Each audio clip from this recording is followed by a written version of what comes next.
I'm going to do a video today on trash to treasure.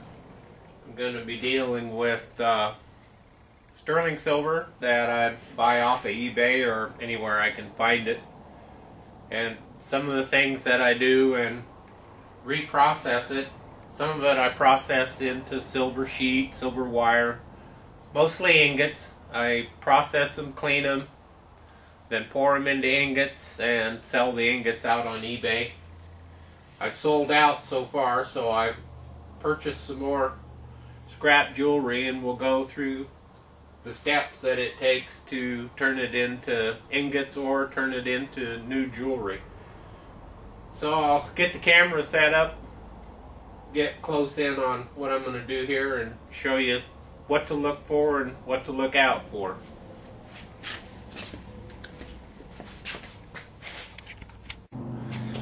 Okay, I've got a little more zoomed in here now.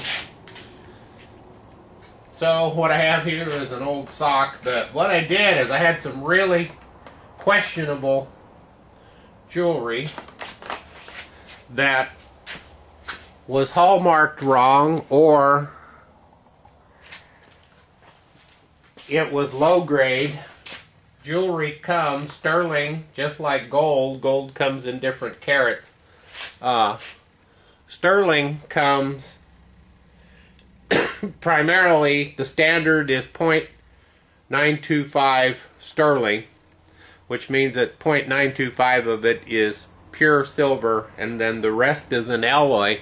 Well, this is kind of what silver looks like when it's tarnished, but what I did is to clean them up, I ran them through the acid, hot acid pickle.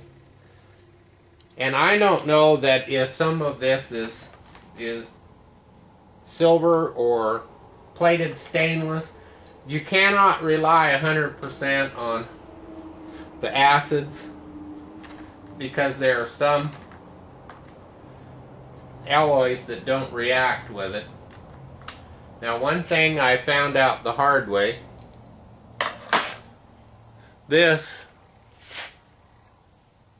is a hollow earring, and if you're melting your silver and you've got a pool and you put that in there, if it's airtight, it's going to burst, and you end up wearing some of your hot silver if it's a big enough piece. I had some lockets that were about 3 times this size, and they made quite a boom. So I'll take any of the hollow stuff, squish it down, cut it like so. Then what I found the hard way is a lot of times that which is marked 925 is not. Anybody can buy a 925 stamp. My wife has the 925, she has a sterling. So what I do is when I melt in small crucible. This is a 1-inch OD. It's over 50% quartz silica, and 3,000 degree crucible. Works well. I normally use it in a holder. Yesterday I reprocessed 10 karat gold up to 22 karat plus, and I melded the bead down that I got from that in this, so I'm going to be using that. So what it does is it will save you from contaminating a large volume of silver. I tried silver contacts, motor starter contacts, electrical contacts, of which some of it is 90% silver. But the problem is the alloy metal, it's alloyed with tungsten or other metals to make the characteristics of the motor starter contact to where under the high current loads they're more resistive to melting and pitting, which causes them to stick closed, and then you really have an issue. So if I even question the silver, I'm going to melt it in small volumes. So what I do here is I just cut this up and get it ready. So while I do the boring stuff, we'll go on standby.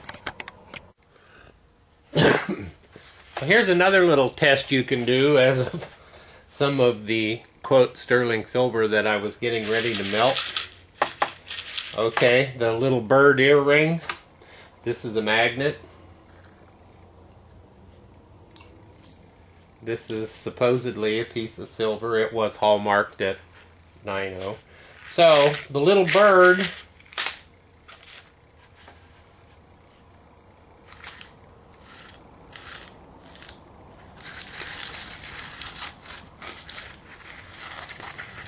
when your silver will follow a magnet, not silver, guys.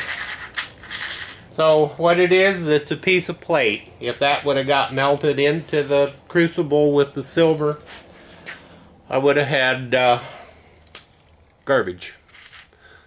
Well, no, I'd have had more silver to go into my amalgamite redo bin. So anyway, a lot of this isn't silver, so I'll set that aside. Let's take the majority. I lied. I cut a lot of this up on the big metal shear. It's just faster. Oh, and what do we have here? We have something.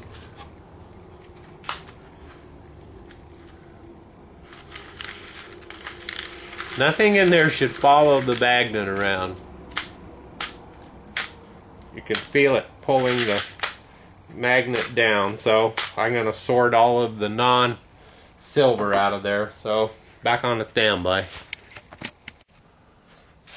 Now that I've got some of the non-silver items removed, I'm going to take a small amount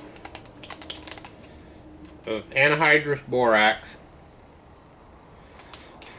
And all anhydrous borax is borax, like your 20-multene borax. But it's been run through a process of heat and then regranularization, and it's dry. It's way drier than the 20-multene borax you can buy in a grocery store as a laundry additive. I put a little bit of flux in the bottom, and then I will start adding a small amount of silver. Now the watch case was double lined, and so it may be plated. So I'm going to take a couple pieces of the watch plate,